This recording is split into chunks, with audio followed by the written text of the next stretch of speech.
বিসমিল্লাহির রহমানির রহিম। কখনো কখনো আল্লাহ মানুষের হৃদয়কে বদলে দেন একটি মাত্র মুহূর্ত দিয়ে, একটি দৃশ্য, একটি কথা, একটি কান্না বা একটি শেষ নিঃশ্বাসের শিক্ষা দিয়ে। আজকের গল্প সেই ধরনের, যা মানুষের জীবন, সম্পর্ক সব পাল্টে দেয়। এক পরিবারে দুই ভাই ছিল, রাকিব ও রাজীব। দুইজনই দেখতে সুন্দর, দুইজনই পরিবারে ভরসা, কিন্তু চরিত্রে আকাশ পাতাল পার্থক্য। রাকিব ছিল নামাজি, নরম, মায়ের প্রিয়। রাজীব ছিল ঠিক উল্টো। রাতের আড্ডা, মাদক পান, খারাপ বন্ধু, অহংকার সব তার জীবনের অংশ। মা সবসময় কান্না করতেন আর রাজীবকে বলতেন, বাবা, আল্লাহর দিকে ফিরে আয়। রাজীব হেসে বলতো, মা, আমি মরে যাচ্ছি না, পরে সব ঠিক করব।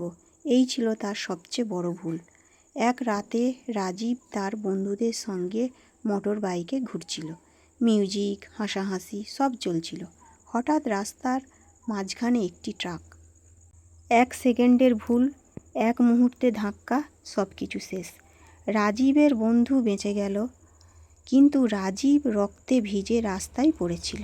তার শেষ চিৎকার, মা, আমাকে বাঁচাও। মানুষ জড়ো হলো, কেউ বলল, কলেমা পড়ো, বলো লা ইলাহা ইল্লাল্লাহ। রাজীব চেষ্টা করলো, ঠোঁট কাঁপল, কিন্তু একবারও কলেমা উচ্চারণ করতে পারল না। যে জিহবা সারা জীবন গানের লিরিক বলেছে, গালি দিয়েছে, অহংকার করেছে, সে জিহবা মৃত্যুর সময়ে কলেমা বলতে পারল না।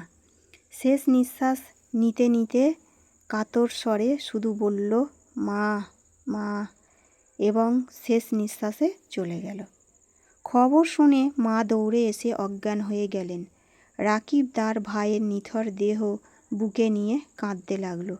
ভাই, তুমি তো বলেছিলে সময় আছে, আজ কেন কলেমা বলতে পারলে না? পরিবারে শোক নেমে গেল। পুরো এলাকায় একটি কথাই ছড়িয়ে পড়ল, শেষ সময়ে কলেমা বলতে না পারা মানুষের মৃত্যু কত ভয়ঙ্কর। ভাইয়ের জানাজা শেষ রাতে রাকিব ঘুমোতে পারেনি। তার কানে শুধু বাজতে লাগলো, কলেমা বলতে পারল না।